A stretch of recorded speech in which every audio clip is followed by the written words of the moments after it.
passa milhares de coisas na sua cabeça, né? Uhum. Então, só para ter uma noção, assim, né? Passar por um processo seletivo mais longo é de fato um cuidado que a empresa está tendo, né? Ela está avaliando diversas coisas, né? Psicológico, emocional, o fit cultural, enfim, uma série de, né, competências. Ou, por vezes, pode ser, de fato, uma certa desorganização da empresa e ela está repetindo processos porque aquilo não foi documentado ou algo do gênero.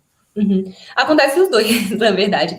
Essa semana eu estava conversando com uma pessoa que eu atendo na empresa onde eu trabalho, e a gente estava falando sobre isso, assim, de novo, pensando em padronização de processo seletivo, por que é importante? Para a gente poder entender o que a gente, quantas etapas a gente vai ter e o que a gente vai avaliar em cada uma delas. Porque acontece muito de Débora, me conta um pouquinho sobre isso. E aí, depois a Coca vai entrevistar a Débora, faz a mesma pergunta, a Débora fala, então, como eu comentei com a Coca lá, né, na rodada anterior, então é um pouco chato, né? E acontece também de terem coisas acontecendo dentro da empresa, questões em relação ao congelamento de vaga, definir oferta e etc., que podem acontecer e podem delongar o processo um pouco mais. Então, aí, de novo, a gente vai entrar na questão da transparência, de manter contato com a pessoa, enfim, acho que é isso. Eu perguntei porque eu já tive das duas maneiras. Uma que, de fato, é a empresa que eu estou no momento e que teve todo um cuidado ali para avaliar tecnicamente o fit cultural, perfil, enfim, né? Isso foi muito bom e agregador, assim, e acrescentou.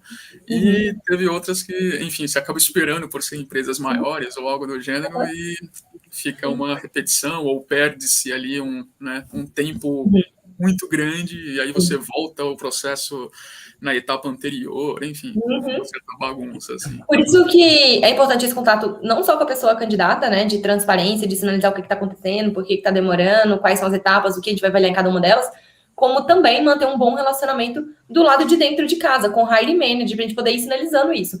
E assim, gente, eu já vivenciei casos de pessoas fantásticas, que a gente fez uma proposta super atrativa financeiramente falando, e que a gente deixou de contratar porque o processo não trouxe uma experiência positiva. Assim, eu vivenciei isso. Tem coisas que podem ser erro meu, sem dúvidas, mas tem coisas que às vezes não competem a mim, competem à empresa, assim, tem muitas coisas acontecendo, vai atrasar o processo. Obviamente, nesses casos, o que eu tento é sempre ir conversando com as pessoas, mas no fim, o processo seletivo já diz muito de como é trabalhar na empresa. E assim, o Augustinho Gimenez perguntou, eu vou passar para a Coca essa pergunta. Ô Coca, quem ou que determina o tamanho da peneira de seleção? Eu sei que eu não sou de RH, mas também você tem enfim, você é super engajada, você sabe as pessoas que você entrevista e tudo mais. Você chega a interferir nisso? Você pensa nisso? Você dá alguma sugestão nisso? Como funciona assim para ti também? Não só que tem responsabilidade de RH, mas também tem um time técnico, né? Independente de técnico, eu tô falando não é só desenvolvimento, né? Técnico, tô falando técnico da área X, né? Enfim. Como que funciona essa influência aí? Para dar um pouquinho de contexto para a galera, eu já fui head de departamento, né, diretora de departamento, então estava bem envolvida assim na parte de processo seletivo, orçamento, pessoas e tudo isso. E assim, pelo menos na minha experiência, quem determina o tamanho dessa peneira normalmente é o gerente contratante. Não sei como é que é na sua experiência, Bárbara.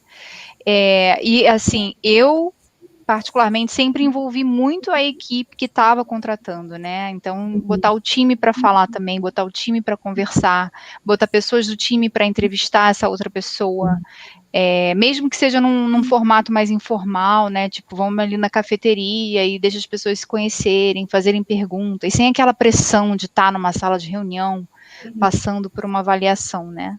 Mas eu acho que, assim, digamos assim, o último responsável por essa peneira, eu diria que é o gerente contratante.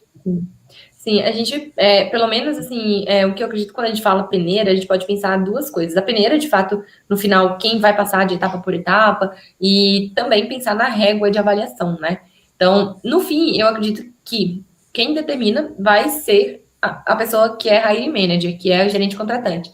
Mas a pessoa recrutadora, ela é muito importante para conseguir negociar esses pontos. Por exemplo, pensando em régua de avaliação, né? Senioridade, requisitos. Quando a gente recebe uma demanda de vaga, que podem acontecer por vários motivos, né? Seja substituição, vaga nova, a empresa está crescendo, um trabalho temporário, enfim. o que acontece, né, é a pessoa recrutadora sentar com a pessoa hiring manager e discutir o que a gente está buscando, qual tipo de problema que a gente quer resolver com a chegada dessa pessoa. E é muito normal virem com uma lista infinita de requisitos. E aí a pessoa recrutadora, ela entra aí, assim, o que é de verdade o que a gente precisa e o que seria legal que essa pessoa tivesse de bagagem para nos trazer.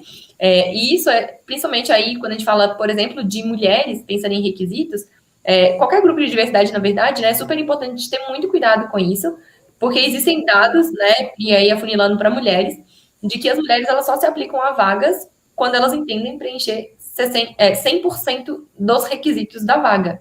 Enquanto que homens, com 60%, eles, vamos lá, dar a cara para jogo. Então, é super importante esse alinhamento, essa conscientização, e isso é feito através de uma relação de parceria. E no outro caso, quando a gente pensa na peneira, já tiveram várias pessoas, amigas minhas, conhecidas, que sempre ficavam assim comigo, quando você vai me arrumar um emprego na empresa A, B ou C?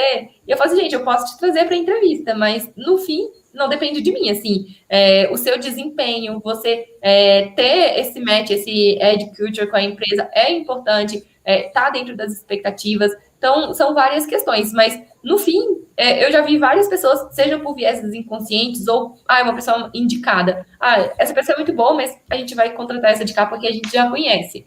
Então, no fim, quem decide